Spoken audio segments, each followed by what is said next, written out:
Striding Edge, the notoriously iconic ridgeline running east to west in the heart of the English Lake District. Both beautiful and deadly, it has gifted many a good memory and photo opportunity. But as with all good things, the bad doesn't stray far behind.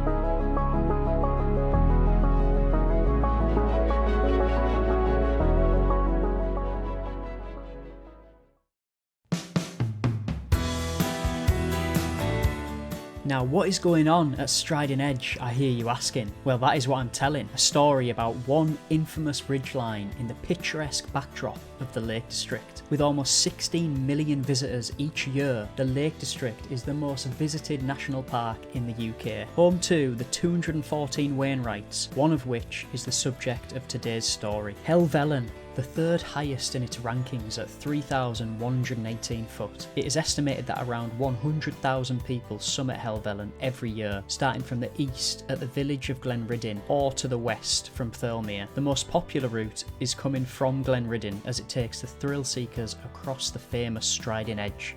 Now, why do I feel it necessary to make a dedicated video on Striding Edge in 2022? Well, in the past 2 years, things appear to be going downhill, and by that I mean people are, for lack of a better term, going downhill.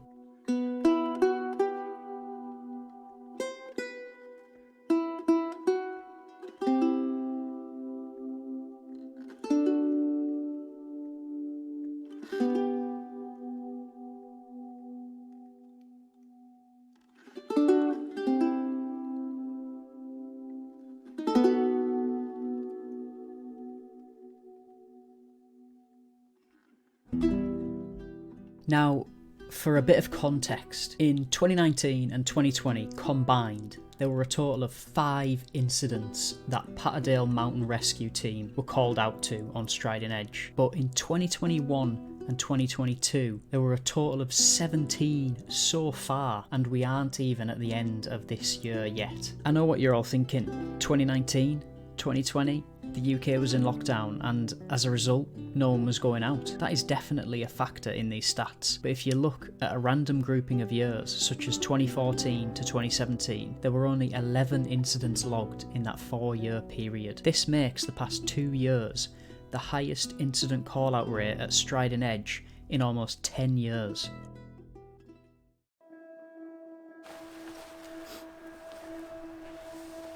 So we're 3 minutes into today's video, and I've watched those 3 minutes back a bunch of times, and I feel like there's something missing from the progression, the story that I'm trying to tell today. I don't think I can tell this story from the comfort of my own home. So I've came out, Glenriddin behind me, so on this Saturday I've come out and I'm going to go tell the rest of this story from Striding Edge itself. We're going to go to what is known as the bad step, and we're going to go over the dangers and why you need to respect the bad step. Now, I'm not going to take you through the entire hike. I'm going to put together a few clips and just tell you a story about why I'm actually making this video today, because after speaking to friends and family, I just feel like I need to get this off my chest, get this video done and made so it's out there for people to see. But yeah, I'm going to head up there now, tell you the story, the reason why I feel it important to do this video. So yeah, come on, let's go guys.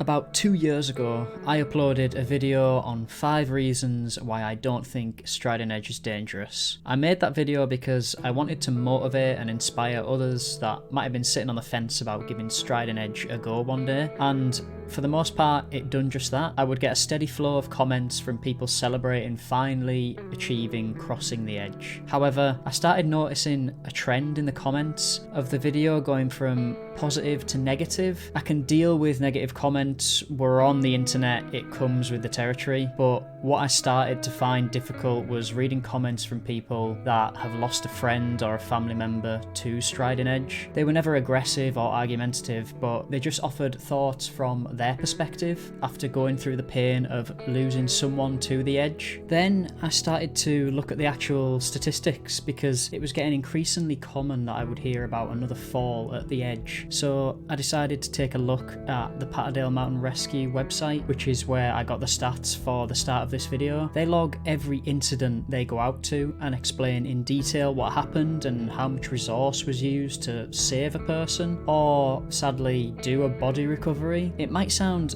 a bit daft, but I started to feel a responsibility because I put something out there for people to watch, but didn't include any sort of warnings or continue with caution. So that is why I'm making this video, so that I have this out there, not to deter people, but to make others aware of what the bad step actually is, as I certainly wasn't aware of it the first time I went up Striding Edge.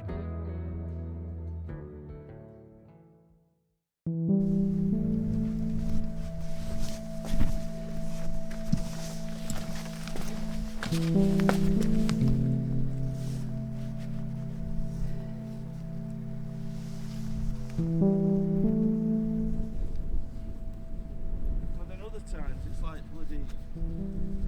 Not like much football here, that's what I'm like. Well, I think you might be going right way actually. So this is quite tricky. This is also tricky because there's nothing like on the bottom now. I don't know what Right now. Yeah. Sort of just missed the ground, but that's fine. And then just keep doing safe. And once you've found the thing now. So this, just wait a minute to show that you get way out of the foot. that big one. Yeah, there's a big one here. What's it reaching? Yeah, perfect. I mean, it might be easier coming down here with all these holes, but it just feels easy, it just feels safe.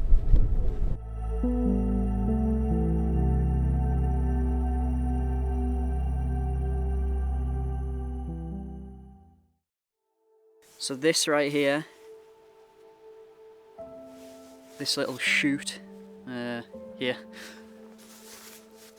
this is the bad step. Now you've seen some clips of people walking down the bad step here, and they chose to not actually come down this path, which is definitely advisable. When coming down the bad step, there's two ways. There's this way, which is the more technical route, and on the other side is a slightly more gradient way, a bit shallower, not as steep, but still quite technical. But it's this side that causes so many problems. Now when you're on top of the bad step, especially if you're in a group, it doesn't really matter what age you are. If you're being egged on to, or you're following someone that is capable and confident of coming down this bad step, then you're likely to follow them, but you shouldn't if you don't feel comfortable. At least that would be my advice. This is where recently someone fell off this part here and fell straight down. I think it was like a 40-metre fall. Not nice, but it seems to be happening more frequently. I've only been down the bad step once, and I've been here 7 times now. I always go down the other side because I've done it once and I don't think it's worth it anymore. So even today I didn't come down this bit, I went down the other side, and the other groups that you've seen also went down the other side. If you come do Striding Edge, of course every part of it is potentially a bad step, but this is a difficult part of Striding Edge. You should navigate it with caution, and if a friend goes down it that is capable, you don't have to follow them. Just because if they're leading the pack, you certainly don't have to follow them. Go whatever you're comfortable with. Go with whichever way you're comfortable with doing. I recently went up Sharp Edge with M in a video where I went up Sharp Edge. M got hit with vertigo and she felt pressure to go up there with me and complete the video. That's not what it's all about. It's about being safe and knowing your limits, and it takes a lot of courage to turn around. So all the times that I've been here, I've seen people turn around and they are always devastated when they have to turn around. It's not a defeat. It's not a defeat in any way. See it as a little win for yourself if you make it so far along something that you knew you're going to find challenging. The fact that you're up there trying it is a win on its own. What a heavy topic for such a beautiful place. I've never really done a video that's purpose is to look at the negative of something, and I love the Lake District, so this is a complete one-off for me. If you've been up Helvellyn across Striding Edge, let me know how you found this particular section. If you hear of a family member going to tackle it for their first time, maybe just link them this video just to give them a heads up of what to really expect. Anyway, that's it from me. Signing off from Helvellyn. Peace.